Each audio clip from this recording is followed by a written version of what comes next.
Hi hello నమస్తే అండి. Sugar బెల్లం వాడకుండా తీయగా ఉండే ఉసిరి వరుగులు ఎలా చేసుకోవాలో చూద్దామండి. ముందుగా ఉసిరికాయలని శుభ్రం చేసుకోవాలండి.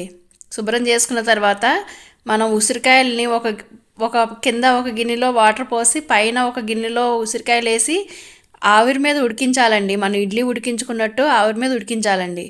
ఇవి వాటర్లో ఉడికించకుండా ఆవిరి మీదే ఉడికించుకోవాలండి. ఇలా ఆవిరి మీద ఉడికించుకున్నప్పుడు మధ్య మధ్యలో ఇలా చెక్ చేసుకుంటూ ఉండాలండి. తొందరగానే ఉడికిపోతాయండి.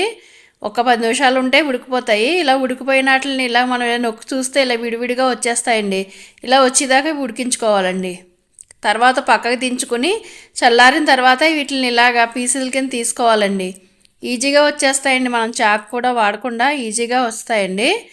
ఇలా తీసుకున్న వాటిల్లోని మనం తాటి బెల్లంతో ఈ సంవత్సరం నిలువ ఉండే ఉరుగులు తయారు చేస్తున్నామండి. అది ఎలాగో చూద్దామండి. నేను తాటి బెల్లమే ఎందుకు చేస్తున్నానంటే తాటి బెల్లం హెల్త్కి చాలా మంచిదండి. ఈ తాటి బెల్లంలో ఐరన్ పుష్కలంగా ఉంటుందండి. ఇంకా చాలా బెనిఫిట్స్ ఉన్నాయండి. ఈ షుగర్ వాళ్ళు కూడా వాడచ్చండి తాటి బెల్లాన్ని. పిల్లలకి, గర్భిణీ స్త్రీలు, బాలింతలు అందరూ వాడచ్చు. ఈ ఉసిరి కూడా చాలా ఉపయోగాలు ఉన్నాయి కదండి. ఉసిరిలో కూడా మన హెయిర్కి, కళ్ళకి, స్కిన్కి అన్నిటికి ఉసిరి కూడా సి విటమిన్ బాగా లభిస్తుందండి. మనం ఇలా ఒక రోజు కష్టపడి చేసుకుంటే సంవత్సరం అంతా నిల్వ ఉంటాయండి ఇవి. ఇప్పుడు ఉసిరికాయల సీజన్ కాబట్టి లాస్ట్కి వచ్చేసింది. ఎవరైనా చేసుకుంటారని వీడియో చేశానండి. ఈ వీడియో నచ్చితే కనుక లైక్ చేయండి. ఈ వీడియో నచ్చితే కనుక నా ఛానల్ని సబ్స్క్రైబ్ చేసుకోండి. ఇలాంటి వీడియోలు ఇంకా మంచి మంచి చేస్తానండి. మన హెల్త్కి సంబంధించినవి చాలా వస్తాయండి మన వీడియోల్లోని, మన ఛానల్లోని. తాటి బెల్లంని ముందు ఇలా తీసుకునండి దాన్ని బెల్లాన్ని తరిగేసి ముక్కల కింద చేసుకోవాలండి. ఇక నేను వీడియోలో చూపించినట్టుగా నేను ఇలా మిక్సీ పట్టేసుకున్నాను తాటి బెల్లాన్ని. ఈ ముక్కలకి నేను 1 కేజీ బెల్లం వేసానండి. తాటి బెల్లం.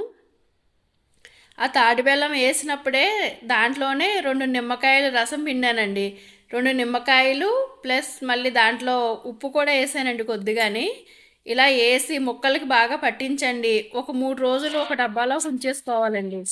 ఈ 3 రోజులు కూడా ఉదయం సాయంత్రం కిందది మీదకి కలుపుతూ ఉండాలండి. ఇలా కలపడం వల్ల ముక్కలకి అన్నిటికి ఈక్వల్గా ఆ స్వీట్ పడుతుందండి. తర్వాత మూడో రోజు తీసివేసి వీటిని ఇలాగా వడబుట్లో వడేసుకోవాలండి. బియ్యం వాడేసుకుని బుట్ట ఉంటుంది కదా, అందులో వాడేసుకోవాలండి. ఇలా వాడేయడం వల్ల కిందకి లిక్విడ్ అంతా వచ్చేసి పైన ముక్కలు ఉంటాయండి. వీటిని ఎండబెట్టుకోవాలండి. ఇవి ఒక రోజు ఎండిన తర్వాత మళ్ళీ ఆ కింద ఉన్న లిక్విడ్ని ఒక డబ్బాలో పోసేసుకుని మళ్ళీ ముక్కలు వేసేయాలండి. ఈ ముక్కలు వేసేస్తాం వల్ల రెండోసారి వేయటం వల్ల ఈ ముక్కలన్నీ ఆ లిక్విడ్ని బాగా పీల్చుకుంటాయండి. ఇంకా వీడియోలో చూపిస్తున్న విధంగా మళ్ళీ రెండో రోజు వేసేసానండి నేను. వేసేసి మళ్ళీ రెండో రోజు మార్నింగ్ అవి ఎండలో పెట్టేసుకున్నానండి. మూడో రోజుకి మొత్తం ఇలాగ అయిపోయినాయండి. ఇలా మూడో రోజుకి ఇలా అయిన తర్వాత ఇలా కూడా నిల్వ చేసుకోవచ్చండి. ఇవి కొంచెం ఒకదానికొకటి అంటుకున్నట్టు అలా ఉంటాయి కదండి. నేనైతే పటిక బెల్లం, 4 యాలక్కాయలు మిక్సీ పట్టి ఆ పౌడర్ని ఇట్లా కోటింగ్గా చేశానండి. ఇలా చేయటం వల్ల అవి మనకి ఏ ముక్క అతుక్కోకుండా విడివిడిగా ఉంటాయండి. ఇవి మన సంవత్సరం నిల్వ ఉంటాయి కాబట్టి అండి అలాగా మనకి ముక్కలు కూడా ముద్దు ముద్దుగా లేకుండా పొడి పొడిలాడుతూ ఉంటాయండి. ఇలా చేసుకున్న వాటిని మనం ప్యాకింగ్ చేసేసుకుని స్టోరేజ్ చేసుకోవచ్చండి. ఇవి బయట కూడా నిల్వ ఉంటాయండి. దీంట్లో ఎటువంటి ప్రిజర్వేటివ్ కలపకుండా కూడా నిల్వ ఉంటుంది. కాకపోతే ఉసిరి కొంచెం నల్లబడి గుణం ఉంటుంది కాబట్టి ఫ్రిడ్జ్లో ఉంచుకుంటే సంవత్సరం నిల్వ ఉంటాయండి ఇవి. ఇవి మన పిల్లలకి చాక్లెట్ల బదులు పిల్లలకి ఇవ్వచ్చండి. పెద్దవాళ్ళు తినచ్చు, అందరూ తినచ్చండి. చాలా మంచిది హెల్త్కి. ఇది మీరు కూడా ఇలా చేసుకుంటారని వీడియో తీశాను. ఈ వీడియో కనుక నచ్చితే లైక్ చేయండి. నా ఛానల్ని సబ్స్క్రైబ్ చేసుకోండి. Thank you.